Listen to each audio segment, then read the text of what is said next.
Dahil nga sa patuloy na may mga nabibiktima at may mga bagong biktima ng mga BDO scammer or mga nalimas na pera sa kanilang BDO account. Eto guys, may binahagi ang isang content creator kung paano mag-lock ng card online or sa inyong online banking app para hindi magamit ang inyong card or ang inyong account sa mga unauthorized transaction. At napakadali lang ito guys at madali rin na i-unlock ito para safe ang pera nyo at para hindi malimas. Dahil matatalino na rin at magagaling ang mga scammer. At kahit nga sa kanya ay may tumawag na nagpakilalang taga BDO. Guys, nakakaloka. Kakatapos ko lang ng isang call with a scammer talaga ng BDO credit cards. So this is your sign to always make sure that you lock your card kung hindi mo siya kailangan gamitin. For BDO customers, you have to make sure na nasa BDO online mobile app ka. Click on your settings and then click on manage cards. Then select your credit cards and select all the credit cards na gusto mong i-lock. Tap that credit card and then when you see here meron siyang lock card, so you just have to toggle it on.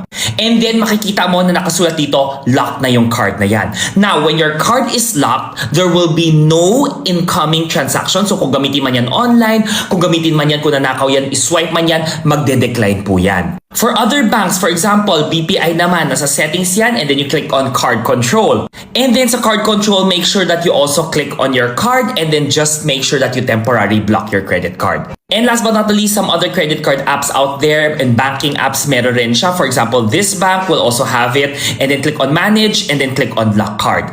And guys, yes, alam ko nakakatamad sometimes that you have to click on lock card and unlock card every time you're gonna use it. And even ako guys, paminsan pumunta na ako sa lounge, tapos pinapakita ko yung card ko, tapos sabi lang, sir, parang nakalock po yung card. Sabi ko, ay, sorry. Again, unlocking will just take a few taps on your app. Huwag po tayong mahiya. Kung sinabihan na nakalock yung card natin, okay lang. Pasensya na po ate. We're just being safe. And then again, i-unlock ko na lang po yung card and then we can use that card and then lock our cards again. Again, let us please be wiser than all of these scammers. And of course, pag unknown na nga yung number na tumatawag sa atin, tulad nga ng mga ganyang number na unknown, let us please not answer these calls na rin. Guys, pag nakakuha kayo ng email na ganito from BDO daw, this is a scam ha. Kahit nakasulat dyan BDO Security, even if tama yung full name mo, tama rin yung previous mobile number mo, ang galing talaga nila dito. And this new mobile number daw, kuno, and you have to click on this link to update your record urgently. Guys, budol po to, scam po ito. Yes, it looks authentic naman, mukhang nakakakaba. But again, pag may link yan, peke yan. Now, make sure you do not click on any links, do not give any of your information.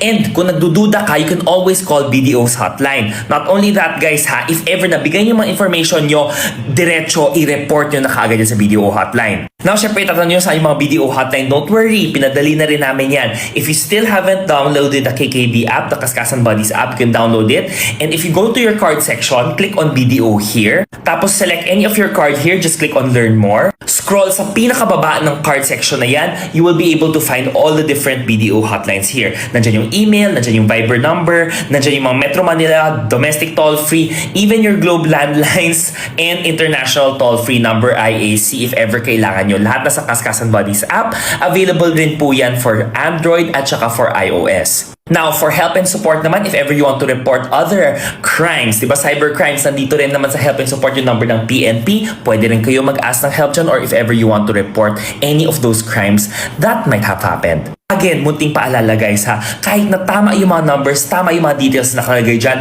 think before you act. If ever may mga links dyan sa mga SMS or even emails, remember, budol po yan. When in doubt, diretso, call the BDO hotline. Ito naman yung video na isang Pilipina na bagong nabiktima ng BDO scam or nalimasan ng pera sa kanyang BDO account. At dapat nga magkaroon ng malalimang investigasyon ng ating gobyerno sa usaping ito dahil lumalala na at patuloy itong nangyayari. Dahil paano nawi-withdraw ang pera na walang OTP at walang account holders verification. Samantala, tayo nga mismong may-ari ng account magkamali lang ng isang numero or ng isang password or letra ng password ay hindi magpuproceed. Pero bakit sa mga scammer ay sobrang dali malimas ang pera sa mga account? Kaya ang mga tao iniisip tuloy na inside job ito. Dahil paano nila malalaman ang mga personal na detalye ng kliyente kagaya ng account number, mobile number, address at kung saang branch nag-open ng account. Nung nakaraan nga, may mga kababayan tayo nagbahagi ng kanilang karanasan na nangyari sa kanilang BDO account na nalimas ang kanilang pera. Ngunit ngayon, may isa na namang nabiktima na nalimasan din ng pera sa kanyang account at BDO ulit. At ayon sa kanya, nung nireport niya ito sa BDO branch, nagbigay pa sila ng palugit na 3 to 5 days na investigasyon. Pero ayon sa post niya, sa huli sinabi daw sa kanya na hindi na mababalik ang kanyang pera. May paalala naman si kabayan sa lahat ng may mga bank account, lalo sa mga nagbabayad gamit ang card. Hi guys, I'm making this video for awareness. If napanood niyo yung girl na umiyak siya dahil meron siyang naging issue with BDO, it happened to me yesterday. Lagi akong nire-remind nila kuya, ni mama, na never ako magka-click ng link or mag-answer ng call, ng text from unknown number dahil nga uso ang scam ngayon.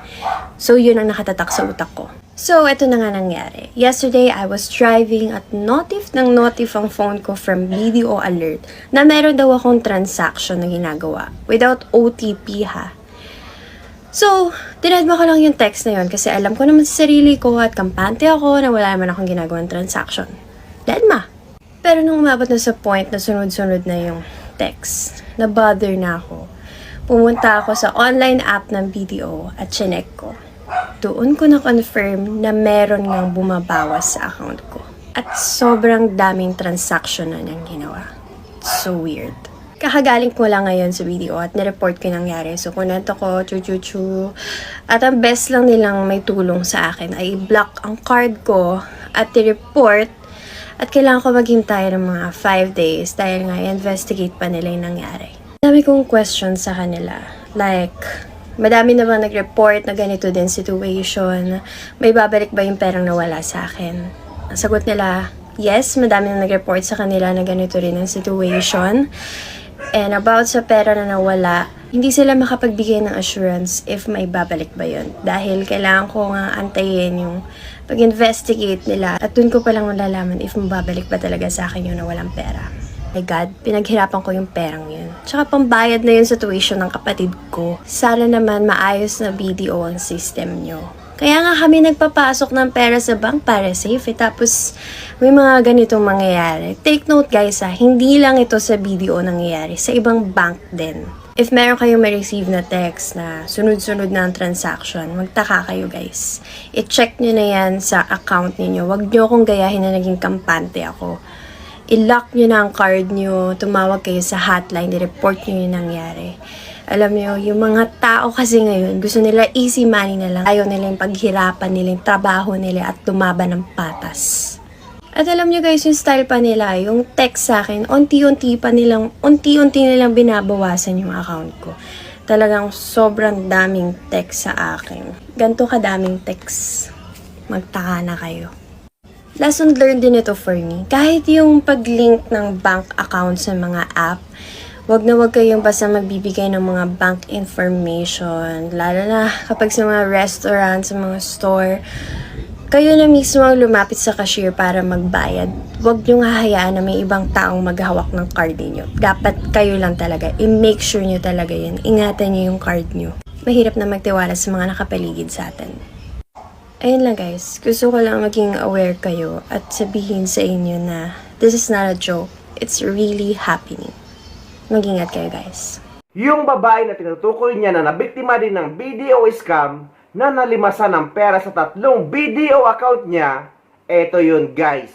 To Banco de Oro or BDO, FU. Pinaghirapan ko tong perang to. And that's it. It's all gone. I'm creating this video because I just got hacked today. I don't know how. Wala akong na-receive na OTP. Nagulat na lang ako right after my live. Nawala ng pera yung 3 accounts ko sa BDO. Literal guys, I'm gonna show it to you right now via green screen, ano na lang natira sa akin. Guys, literally ano lang pera ko. Ito nakita niyo kaya Alonzo pang surgery niya dapat yan.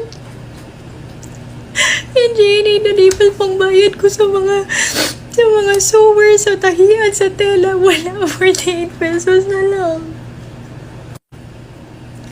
So I called BDO right away. How did I find out? Because right after my live, bumaba ako sa tita ko, yung accountant ko. Sabi ko, tita, tara bayad na tayo sa utang para ma-set aside ko na yung pera para sa surgery ni Alonzo dahil we had a good week. And then pagbukas ko, yan yung nakita ko. And then nagtatanso, tumawag kami sa BDO. Wala silang kwenta. Like, wala talaga. And then sinabi nila sa akin na hack daw ako dahil sa QR code. So what are you trying to say, BDO, that anyone, if you will sell like me as a business owner, sa lahat na may QR code, pwede sila ma-hack dahil sa QR code? Ano yung sistema na yun? Sobrang sakit lang kasi pinaghirapan ko yun. BDO naman! Anong klase? So anyone can just hack. And here is the funny part pa. Sinabi daw nila, nag-access daw ako ng link, nag-access ako ng video OTP. Paano? I was with Alonzo the whole afternoon. We were at Robinson's Antipolo. We were riding the train.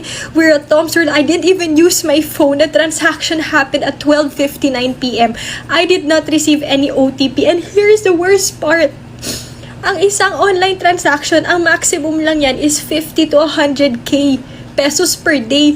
Pero na-withdraw nila 184. Lahat yun para sa surgery ni Alonzo. Can you imagine 184,000 or rather 89, pa 200k na. 200k, one chance, like multiple transactions, hindi man lang nag-alert si BDO, wala man lang na stinop kasi it's new to the account for me to like transfer that much. Like 50k, wait, pakita ko sa inyo. Ganyan, sunod-sunod, ayan o, 12:59 today, I was with Alonzo. May proof ako, may videos ako na nasa train kami, sumasakay kami sa train around Robinson's Antipolo, and they told me that I accessed it. How? That's the worst part pa, 3 accounts nakuha nila. Paano, diba? My numbers are not linked, or alam mo yun, di ko alam. Sobrang, yung security ko, password ko, sobrang double check ko. Wala akong na-receive kahit anong OTP, not even an email, not even anything. Tapos, sinabihan pa nila ako, yung customer service ng BDO, na bakit hindi man lang daw ako nag-react sa BDO alert. Sa akin lang, ano ba, hindi ko naman tinitignan yung notification ko. I was with my son, malay ko ba? So, may nagte-text man dyan. Bakit ko papansinin? Wala naman ako ginawang transactions. Usually, sa mga BDO alert, oh, you have to pay this, you have to pay that. For me, I didn't care because I wasn't due for anything or I didn't even make any transactions. Can't you imagine? One day, anong klaseng security system meron kayo, BDO? One day, 189,000? Oh my God, pinaghirapan ko yun. The surgery is due this weekend.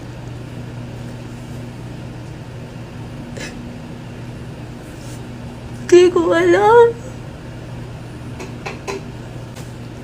And then they said 5 days pa daw maghihintay and there's no assurance daw dahil nga OTP required. Wala nga ako na-receive na OTP. Obviously naman eh. Paano ko gagawin yun? Diba? Wala nga ako kanina. Nakasakay zoo ako. Ang sakit lang. Can you imagine? Yan lang pera ko. Yan na lang. I don't know, like, yun na lang pero sakit. Si Alonzo pa.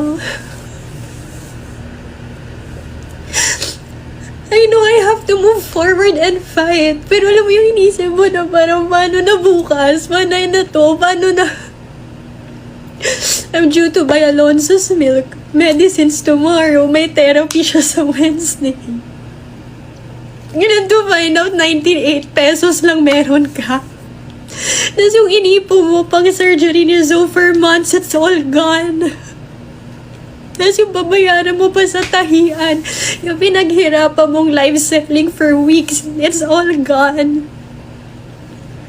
BDO, ayusin nyo naman yung sistema nyo. How will you allow multiple transaction in one afternoon, even few minutes nga lang? 189,000 just like that. I'm gonna fight for this. I will actually go to Bangko Sentral. Gagawin ko lahat Kasi mismo yung customer service nagsabi sa amin ng BDO na hack ako dahil sa QR code sa pagbayad ng customer. So paano na lahat? Paano na lahat ng businesses ngayon if they have that social engineering thing to hack on a QR code, hindi lahat ma-hack na? Hindi man lang, wala man lang transaction or alert or a system wherein to stop that type of hacking. Ang BS naman ng sistema niyo. I wanna move forward, I wanna do, but I can't calm down. Kanina pala ako sinasabihan to create a statement, pero hindi ko magawa. Naninig ako kanina ba? Pinaghirapan ko yung pera na yun. Hindi ko alam. Sana video, please do tag video. Ewan ko video, gawin nyo ng paraan. Sobrang nakakatakot na talaga sa panahon ngayon, lalo na sa mga gumagamit ng online banking. Kaya sa mga nag-iipon, lalo sa mga kababayan nating OFW, kung hindi nyo naman madalas ginagamit ang account nyo or ang online banking nyo or ang card nyo sa pambayad or sa pag-purchase, ay mas maigi na i-lock nyo ito or temporary lock sa settings sa inyong online banking app para hindi magamit sa mga unauthorized transaction. Ingat tayo mga kababayan.